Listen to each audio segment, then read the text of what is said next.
Saudara-saudaraku sekalian yang kekasih,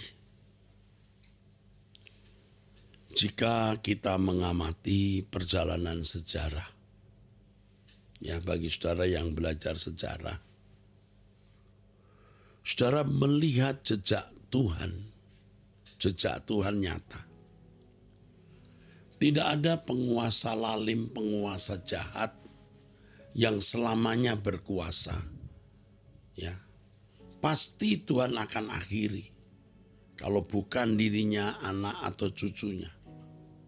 Dan kita melihat tragisnya orang-orang yang lalim, baik dirinya maupun anak cucunya, karena Tuhan menegakkan keadilannya, saudara.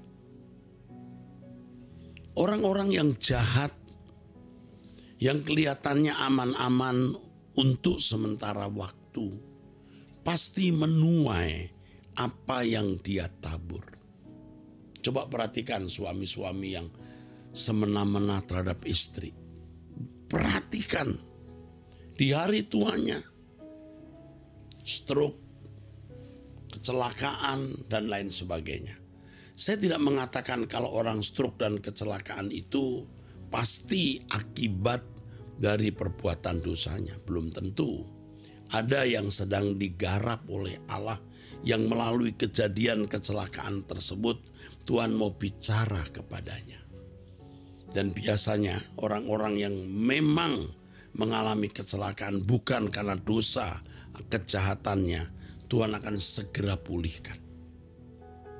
Tetapi ada orang-orang yang kejam terhadap sesamanya, yang sadis, yang bengis, pasti dia akan menuai apa yang dia tabur.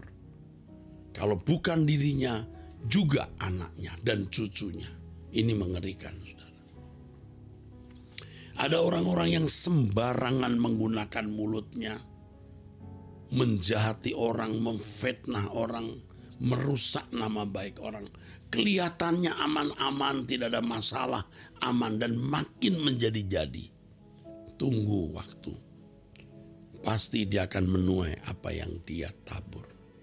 Mengatakan ini bukan bermaksud kita sedang mengharapkan orang-orang yang menjelekan kita atau melukai kita mendapatkan pukulan atau malapetaka. Sama sekali tidak boleh kita berpikir demikian. Tetapi maksud saya adalah agar kita jangan berbuat salah. Lihat orang-orang yang tidak jujur, yang di perusahaan dipercayai untuk mengerjakan suatu pekerjaan, atau misalnya dipercayai untuk mengelola dan menyimpan uang lalu korupsi. Wah, kelihatannya aman ya, 1-2 bulan, 1-2 tahun, 3 tahun, 4 tahun. Suatu hari dia akan menuai apa yang dia tabur, dan itu menyakitkan. Lihat kalau ada aparat keamanan, ya aparat yang diberi kepercayaan Tuhan memegang senjata, lalu semena-mena terhadap sesama, semena-mena terhadap rakyat jelata yang lemah. Suatu saat dia akan menuai apa yang dia tabur. Saudara, di dalam sejarah, penguasa-penguasa lalim pasti menuai taburan kelaliman dan kejahatannya. Dan itu tragis, itu menyakitkan. Hal itu membuktikan ada Allah yang hidup. Allah yang menyelenggarakan pemerintahan di alam semesta ini, saudaraku. Jadi kita harus benar-benar berhati-hati dalam segala hal yang kita lakukan. Baik yang kita pikirkan, kita ucapkan, kita lakukan. Harus berhati-hati. Haleluya. Mengapa? Karena kita pasti menuai apa yang kita tabur, saudara. Tidak ada sesuatu yang kita tabur, kita kerjakan, tidak ada tuaiannya.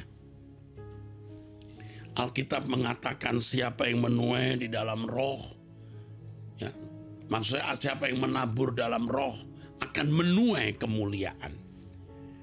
Siapa yang menabur dalam roh akan menuai kemuliaan. Orang yang hidup menurut pimpinan Roh Kudus, ini pasti menyenangkan hati Tuhan. Dia akan menuai kemuliaan. Kemuliaan bersama Tuhan. Tapi orang yang menabur dalam dagingnya akan menuai kebinasaan. Jangan memberi makan dagingmu untuk memuaskannya, sehingga engkau akan menuai ketragisan. Tapi tabur, beri makan roh. Artinya untuk hidup sesuai kehendak Allah. Supaya saudara dan saya menuai kemuliaan. Peringatan dari Tuhan pada kesempatan ini, berhenti berbuat dosa. Berhenti menjahati orang. Berhenti merugikan sesama. Berhenti melukai sesama. Jaga mulutmu tidak mengucapkan kata-kata yang tidak patut. Juga melemparkan sesuatu di media sosial. Karena apapun yang kita lakukan, taburan yang kita lakukan akan menghasilkan tuaian-tuaian. Kita harus memandang ada tuan rumah jagat raya ini yang menyelenggarakan pemerintahan dengan sempurna dan menegakkan tatanannya. Bahwa apa yang ditabur seseorang itu juga akan dituainya. Dengan peringatan ini saudara, hari ini saudara berhenti berbuat dosa. Berhenti melukai, merugikan, menyakiti sesama. Sebaliknya kalau kita dilukai, disakiti, dirugikan, jangan membalas. Karena dengan kita tidak membalas kejahatan dengan kejahatan, dengan diam, tidak mengharapkan kecelakaan orang yang menyakiti, merugikan, melukai kita, kita sedang menata masa depan yang indah. Jadi jangan saudara merasa ini kecelakaan. Anda dilukai, disakiti, nama baikmu dirusak. Itu menata masa depanmu jika kamu tidak membalas kejahatan dengan kejahatan.